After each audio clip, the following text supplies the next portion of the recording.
Alright, section 3, continuity and discontinuity, and the intermediate value theorem. That's what IVT is.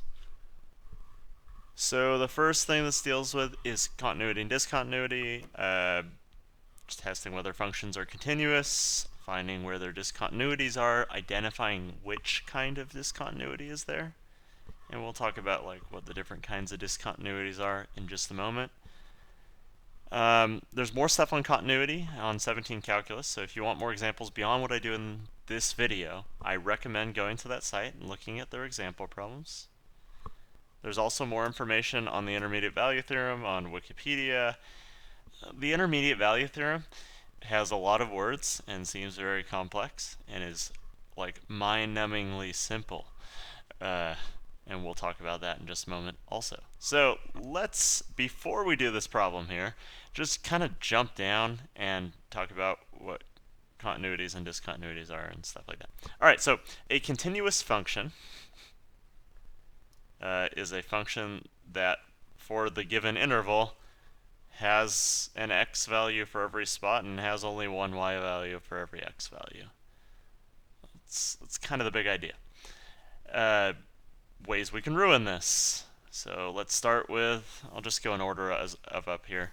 Removable discontinuity. Removable discontinuity, another name for it is a hole.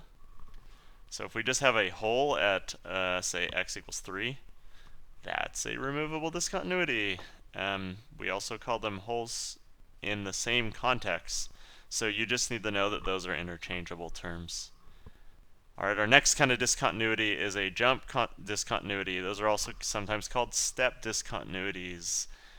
The names aren't as important as the fact that you understand that all that it means, a jump or a step, is that we start down here, and then all of a sudden we warp up here, and there's this fat hole in our graph where something happened. And the function isn't continuous because the limit from both sides doesn't match up.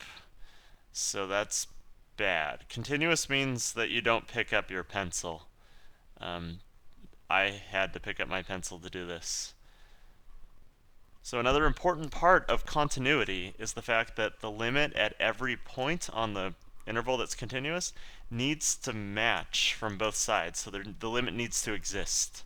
The limit at this point doesn't exist because the limits don't match. Alright, and let's stick one more in here. Can this graph support an infinite discontinuity? We'll make it happen.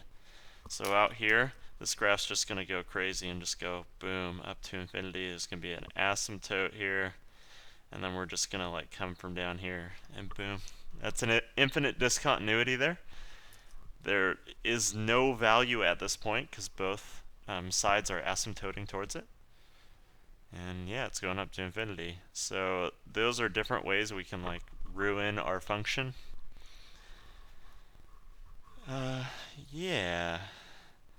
So let's move forward and figure out or talk about what the intermediate value theorem is. The intermediate value theorem is just this. If you have 2 points and a continuous function connects them, you gotta go through all the values in between. So there's my continuous function that connects them. It needs to pass through all of the y values that are in between these. And my graph very obviously goes through all the y values in between. To avoid going through those y values, I'd have to do something wonky like a step discontinuity or something. And this already ruins the continuity. So the intermediate value theorem, it needs continuous between 2 points. So a continuous interval between 2 points.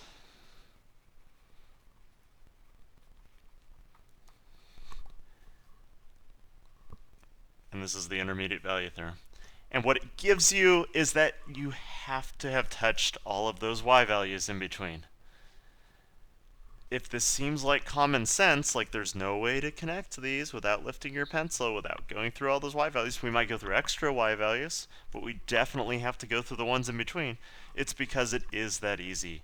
It's just kind of a way of describing the fact that that has to happen. Yep, That's the intermediate value theorem. Now let's move forward and actually do this problem. All right, so here, what are we doing? So this has something going on at, oh geez, oh no, I messed that up. This has something going on at -1 at 3, and we need to make sure it's continuous. So the first way to do this is to say, okay, 5 needs to be equal to ax plus b if I plug in -1, because that's the point at which this meets this guy. So I'd plug in -1 for x, and I get negative a plus b. So that's one of my equations.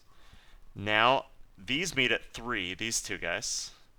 So -7 needs to be equal to, now I'm going to plug in 3 for x, and I'm going to get 3a plus b.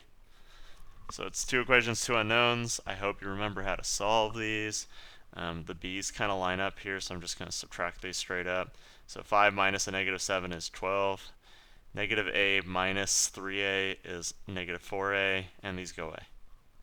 And then divide by -4, and you get -3 equals a. You're happy, but you're not done. 5 is equal to negative 3 plus b. That's just 3. I subtract 3 from both sides. I get 2 is equal to b, and I'm done.